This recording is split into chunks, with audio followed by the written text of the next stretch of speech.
Transformation जब कभी भी किसी देश में हुए हैं वो युवा शक्ति के द्वारा किए। और जब कोई भी इतिहास उठा करके देखिए, समय की सीमितता नहीं तो मैं भगवान राम के कालखंड से लेकर के अब तक के उदाहरण आपको दे सकता। और ये जो एकेडमिक स्ट्रेंथ जो जनरेट हो रही है, this strength should be utilised for transformation of India.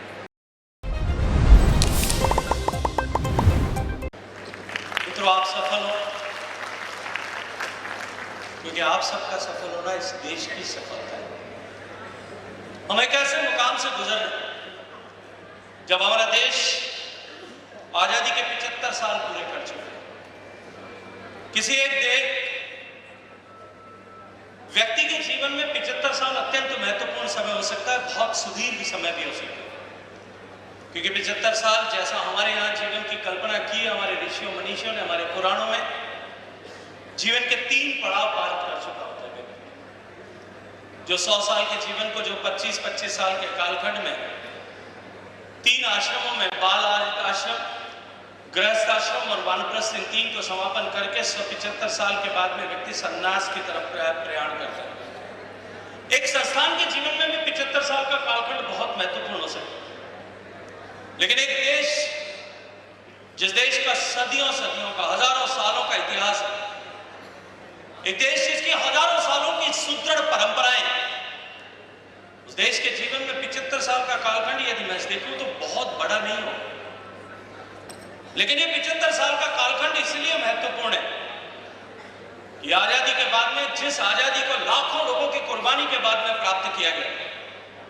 जिस आजादी को प्राप्त करने के लिए हजारों लोगों ने हंसते हंसते फांसी के फंदों पर झूल जाना स्वीकार किया, जिस आजादी के लिए हंसते हंसते लोगों ने अपने सीने पर गोलियां खाई थी, जिस आजादी के लिए हजारों ऐसे लोग होंगे जिन्होंने काल कोठरियों में यातनाएं सही होंगी, और जब उनको बंद किया गया होगा तब से लेकर के जब निकले होंगे, शायद उन्होंने कल्पना भी नहीं की होगी कि शायद हम कभी वापस बाहर आ पाएंगे। और उसमें से कई अभागे ऐसे होंगे जो हंसते हंसते इस मातृभूमि को जो गुलामी की बेड़ियों से मुक्त कराने के लिए शायद वहीं खप गए। हजारों लोग वैसे होंगे जिनको कोलू में बैल की तरह जोत दिया गया होगा, कोड़ों की मार सही होगी, लाठियों के प्रहार सही होंगे, तब जाकर के देश आजाद हो। और उस आजादी के लक्ष्य, जिस भाव को लेकर के उन्होंने आजादी के लिए संघर्ष किया था कि देश आजाद होगा और आजाद भारत एक बार फिर पुराने वैभव को प्राप्त कर सकेगा, उस भाव को हम कितना हद तक प्राप्त कर पाए,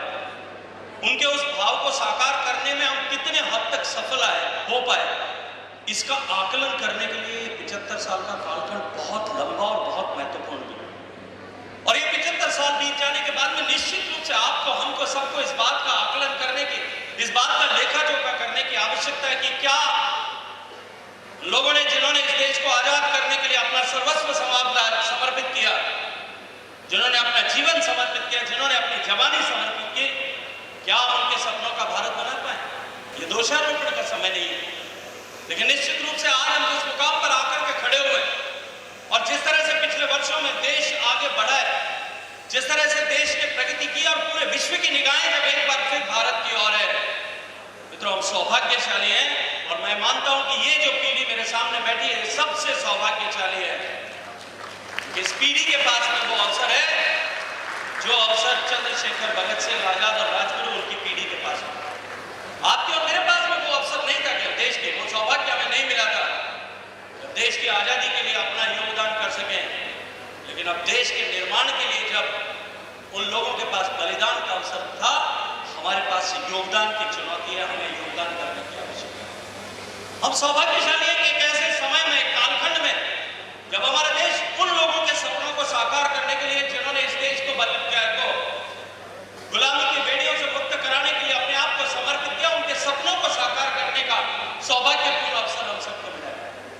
हम ऐसे कालखंड में पैदा हुए जब देश असीम आशाओं के साथ में, एक नए आत्मविश्वास के साथ में विकसित होने की दिशा में आगे बढ़े। आप उस पीढ़ी के लोग हैं जिन्हें देश को विकसित करने के लिए अपना जो है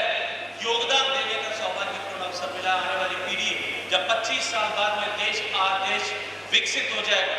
और ये दिस इज इनएविटेबल। मैं दीवार पर लिखा हुआ पढ़ सकता हूँ, जैसा पढ़ते हैं वैसे पढ़ सकता हूँ कि भारत अब जिस रास्ते पर चल पड़ा है, अब